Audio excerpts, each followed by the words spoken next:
उस माँ को कोटि कोटि नमन जिसके गर्भ को ईश्वर ने स्वयं चुना, अर्थात जिस पे ईश्वर स्वयं पधारे।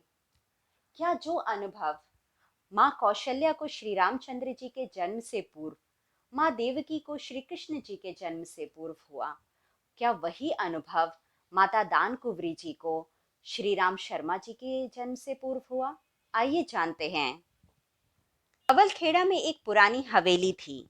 भाई भतीजे चाचा ताऊ सब उसी में रहते थे। संयुक्त परिवार था। यजमानों, जिज्ञासाओं और स्वजन संबंधियों का आना जाना भी बना रहता था।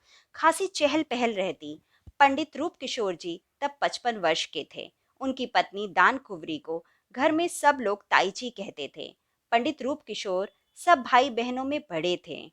घर में जितने भी बच्चे थे, उनका पंडित जी को ताऊ जी और उनकी जीवन संगनी को ताई कहना स्वाभाविक ही था।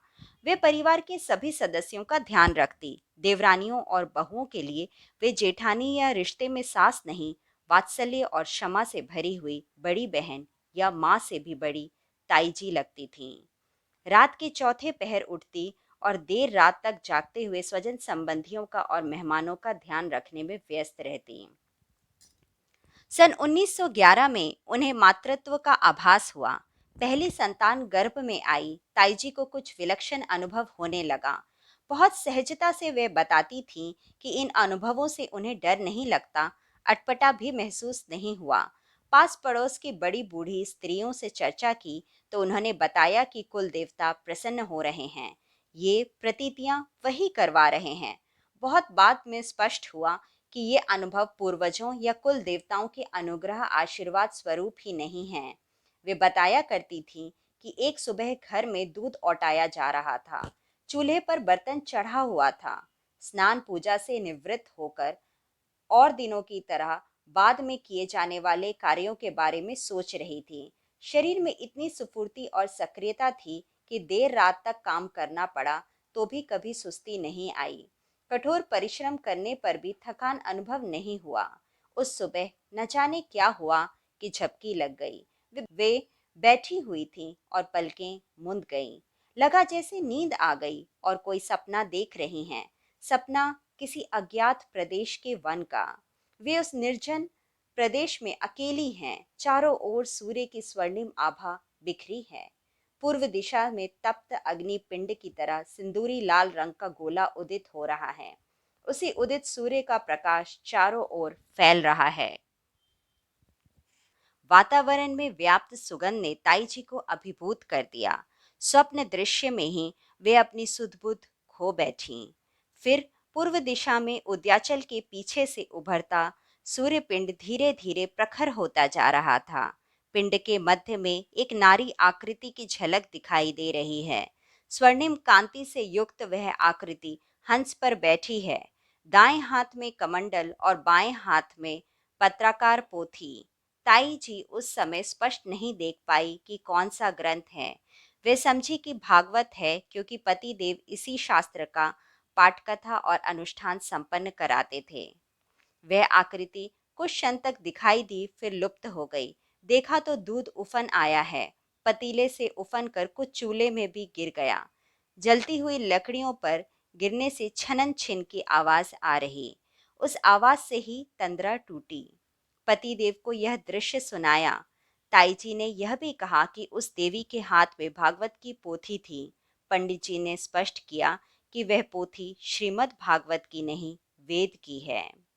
भागवत शास्त्र उस पोथी के एक मंत्र का व्याख्या विस्तार ही है। भागवत, रामायण आदि ग्रंथों का गायत्री मंत्र की विवेचना में लिखे जाने या उनकी प्रेरणाओं को स्पष्ट करने वाले शास्त्र कहा जाता है। ताई जी को यह दृश्य बाद में भी दिखाई दिया। एक बार दोपहर के समय, तब वे भोजन आदि से निपट चुके स्वजन का कुशलक्षेम पूछने के बाद कुछ देर बैठी हुई थीं। उस समय वे शाम को किए जाने वाले कार्यों की तैयारी करती हुई रसोई में ही थीं। ताई जी ने एक बार भाव समाधि की दशा में देखा कि वह एक सरोवर के किनारे खड़ी हुई हैं।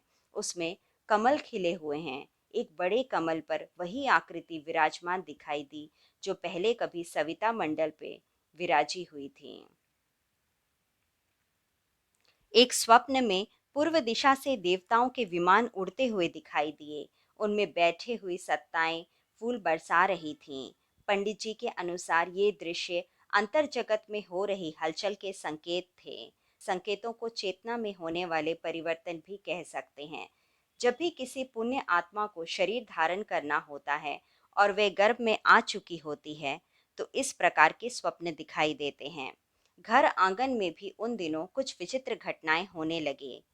ताई जी बताया करती थी कि अचानक घर में सुगंध फैल जाती, जैसे अगरबत्तियां जलाई हो या हवन किया जा रहा हो। सुगंध भीनी भीनी होती थी। कुछ समय यह सुगंध कायम रहती और धीरे धीरे कम हो जाती। हवेली में अचानक गाय बहुत ज्यादा आने लगी। घर की गाय तो होती ही, बाहर से भी आ जाती। कभी कभार 8-10 गायें रात भर रुक जाती। वे अवलखेड़ा के दूसरे ग्रामीणों की गोद से आ जाती। लोग उन्हें ढूंढने निकल पड़ते और पंडित जी के यहाँ पाकर आश्चर्य करते।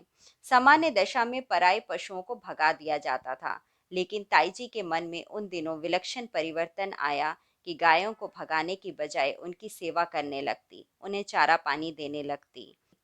ताई जी उस समय जरूर थोड़ी असहज हुई जब हवेली में मधुमक्खियां आकर भिनभिनाने लगीं। जिस तेजी से वे उड़ती हुई आईं, सप्ताह भर में उन्होंने हवेली में 4-5 छत्ते बना लिए। परिवार के सभी लोगों को असुविधा हुई। मधुमक्खियां किसी को काट नहीं रही थीं, फिर भी घर का वातावरण तो उनके कारण बिगड़ ही रहा था। वहां के लोगों ने मधुमक्खियों को भगाने के उपाय सोचे। गांव में एक ही उपाय होता कि आग जलाकर धुआं किया जाए। ताई जी को पता चला कि मधुमक्खियों को भगाने के उपाय किए जा रहे हैं, तो वे बिगड़ गईं। हालांकि घर में वही सबसे ज्यादा चलती फिरती थीं, लेकिन उन्हें अच्छा नहीं लगा कि छत्ते उजाड़े जाएं। उन्होंने डपटते हुए कहा, मधुमक्खियां किसी को काट पीट नहीं रही, वे अपने घर में रह रही हैं। उन्हें नुकसान क्यों पहुंचा रहे हो?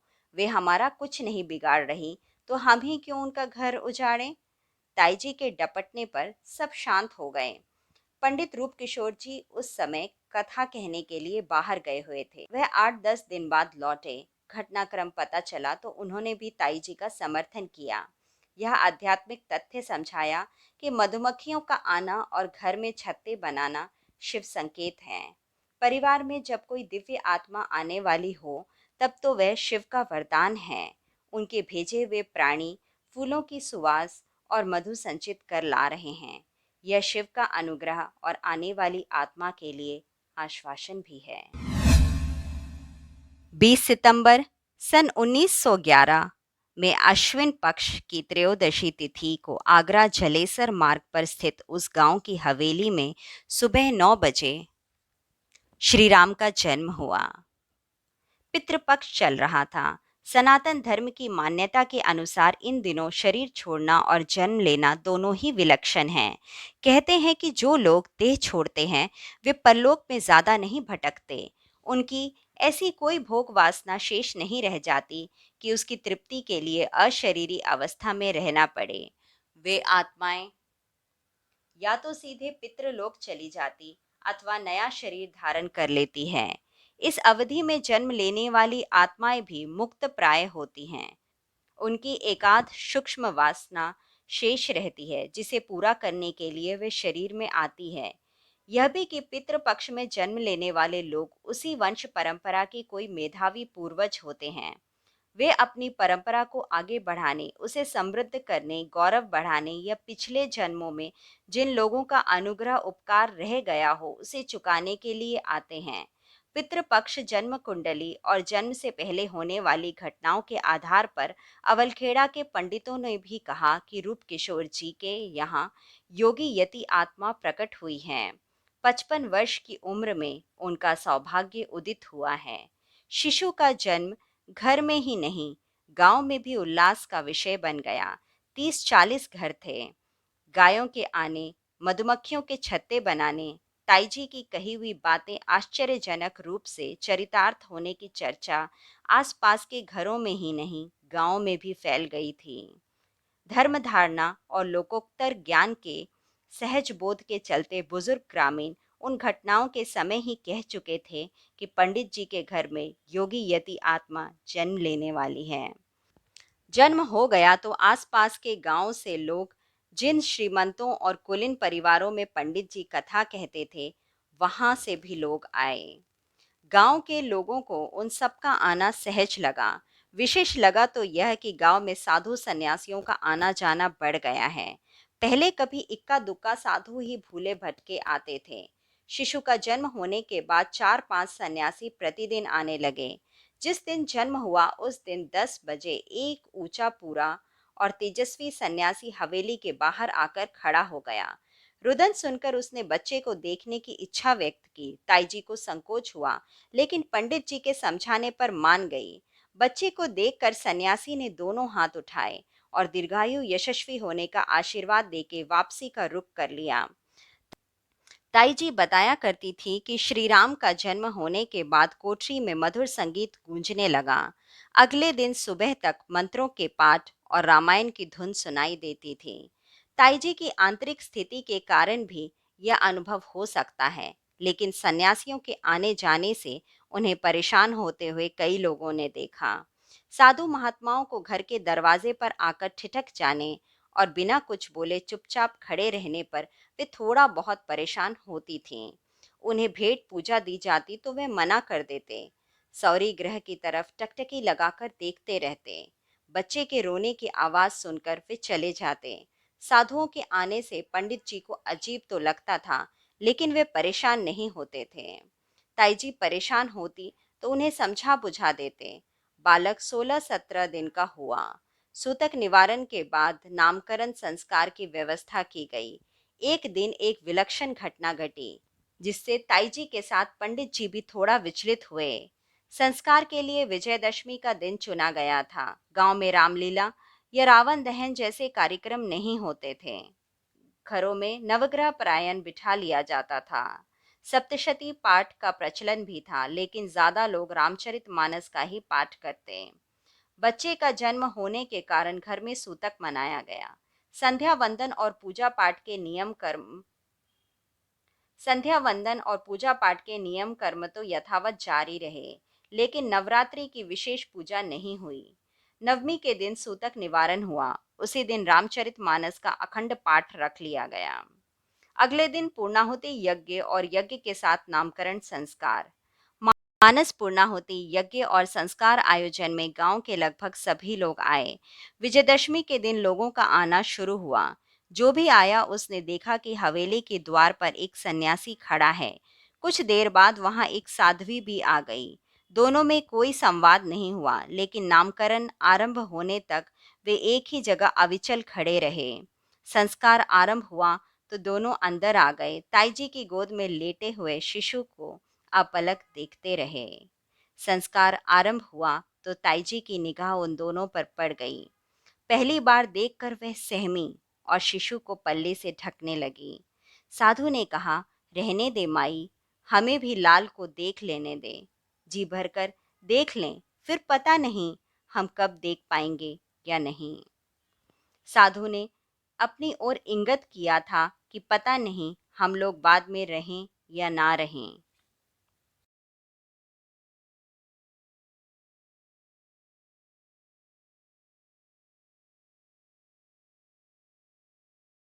लेकिन ताईजी को लगा कि वे बच्चे के बारे में कुछ कह रहे हैं।